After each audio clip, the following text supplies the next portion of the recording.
अल्लाह रब्बुल इज़्ज़त ने इरशाद फरमाया हुवल्लज़ी जअल लकुमुल अर्द ज़लूलन फमशू फ़ी मनाकिबिहा।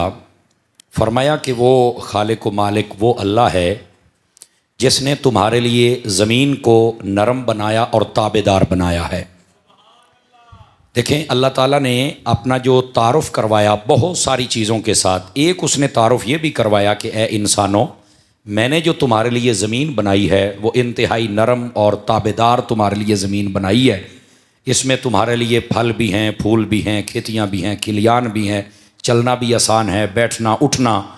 फरमाया ये हमने बनाया है और तुम्हारे फ़ायदे के लिए बनाया है। और आगे फरमाया फमशू फ़ी मनाकिबिहा, अब तुम इसके ऊपर चलते हो। अगर बहुत ज़्यादा ऊंची नीची पथरीली ज़मीन होती सारी की सारी तो फिर तुम्हारा क्या बनता। तो फरमाया कि ये हमने तुम्हारी आसानी के लिए हर किस्म की ज़मीन बनाई है। ज़्यादातर ज़मीन का जो हिस्सा है वो तुम्हारे फ़ायदे के लिए बनाया है और ये ज़मीन तुम्हारे ताबे है। सुभान अल्लाह, क्या खूबसूरत बात। उसके बाद फरमाया वकुलू मिर रिज़्क़िही व इलैहिन नुशूर, बस तुम अल्लाह का जो रिज़्क़ है ना, इस ज़मीन से हलाल रिज़्क़ उसको तलाश किया करो और उसको खाया करो। अब यहाँ मुतलक हुक्म है कि अल्लाह का रिज़्क़ खाओ, उसने लिस्ट नहीं बताई कि क्या क्या चीज़ें खानी हैं, बस ये कहा हलाल खाना है, बस लिस्ट नहीं बताई। चूँकि हराम चीज़ों के बारे में नाम लेकर बताया कि ये हराम है और ये मना है और तुम इनके करीब नहीं जा सकते। हलाल चीज़ों के बारे में ये नहीं बताया कि ये है इनके करीब जाना है। जो हराम है उनके अलावा सब हलाल है। आवाज़ कमज़ोरों वाली है आपकी। जो हराम है उनको बयान कर दिया, उसके अलावा सब हलाल है, ये याद रख लीजिए। आप किसी भी शहर में चले जाएं तो वहाँ लिखा होता है, कई चंद एक जगह होती हैं नो एंट्री, कि यहाँ पर आप दाखिल नहीं हो सकते। समझ आ रही है? नो पार्किंग, यहाँ आप गाड़ी खड़ी नहीं कर सकते हैं, मोटरसाइकिल नहीं खड़ी कर सकते। तो वो चंद मखसूस जगह हैं, बता दिया जाता है। इसके अलावा पूरे शहर में आप जहाँ चाहें जा सकते हैं, आप जहाँ चाहें अपनी गाड़ी खड़ी कर सकते हैं। क्या मतलब कि जहाँ से रोका जाता है उसके बारे में ज़रूर बताया जाता है वाज़े करके कि ये चीज़ें हैं, इनके करीब तुम नहीं जा सकते। और जहाँ से ना रोका जाए वहाँ आप जा सकते हैं, वहाँ से कोई आपको रोक सकता ही नहीं है। और ये दुनिया का भी उसूल है और ये कुरान का भी उसूल है। हराम चीज़ों को बयान कर दिया लेकिन हलाल की लिस्ट नहीं है, बस कहा बाकी जो है वो हलाल है, उसको खाओ तुम। आप सिर्फ ज़मीन से उगने वाले फ्रूट को देख लें।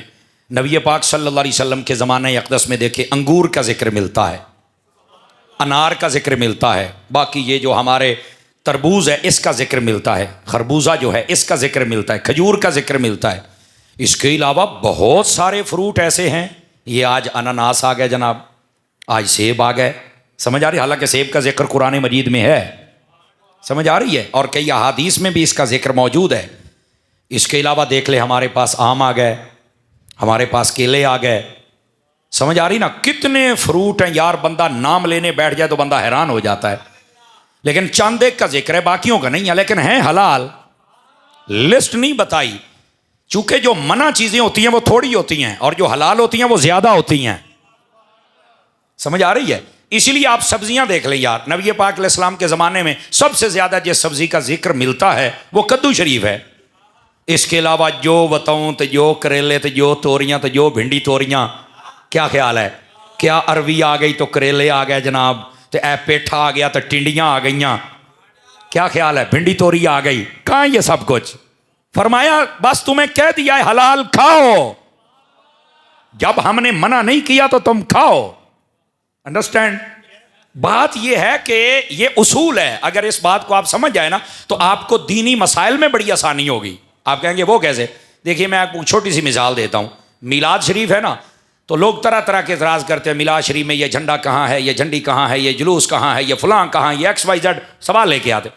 तो मैंने कहा शरीयत में असल बात यह है कि जिन चीज़ों से मना किया गया है उन चीज़ों को मेंशन किया गया है। आप बताएं इन चीज़ों से मना किया गया है।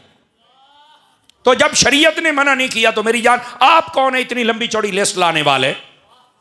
शरीयत ने मना कर दिया कत्ल नहीं करना, ना हक, जुल्म नहीं करना, झूठ नहीं बोलना, बदकारी नहीं, शराब नहीं, बेहयाई नहीं।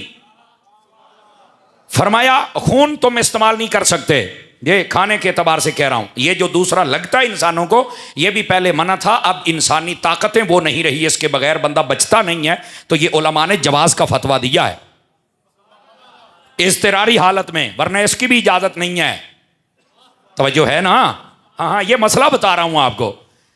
इस वास्ते जो मैं बात अर्ज कर रहा हूँ, फरमाया नबी पाक ने, मैंने हराम कर दिया मुसलमान के लिए मुसलमान की कुछ चीज़ों को। क्या क्या? फरमाया तुम उसकी इज्जत पर हमला नहीं कर सकते, मैंने हराम कर दिया है। तुम उसको कत्ल नहीं कर सकते, मैंने हराम कर दिया है। तुम उसके माल को नहीं खा सकते ना हक। अब समझ आई हज़रात? तो ये नबी पाक ने मना फरमा दी चीजें। तो जो कुरान और हदीस में मना है वो चीजें मना है, इसके अलावा जो मना नहीं है मेरी जान आप उनको मना नहीं कर सकते हो, वो जायज है सारी चीजें।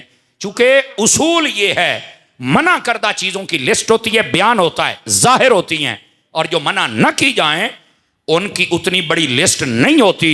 चूंकि जो मना नहीं है समझो वो तुम्हारे फायदे के लिए भी हैं, हलाल भी हैं, उनको तुम इस्तेमाल कर सकते हो। तो अल्लाह रब्बुल इज़्ज़त इरशाद फरमाता है, हमने तुम्हारे लिए ज़मीन को बनाया, और ज़मीन बनाने के बाद फरमाया तुम्हारे लिए ज़मीन को तुम्हारा ताबेदार बनाया, नरम बनाया, और उसके बाद फरमाया कि तुम इसके ऊपर चलते हो और ये तुम्हें धक्का नहीं देती।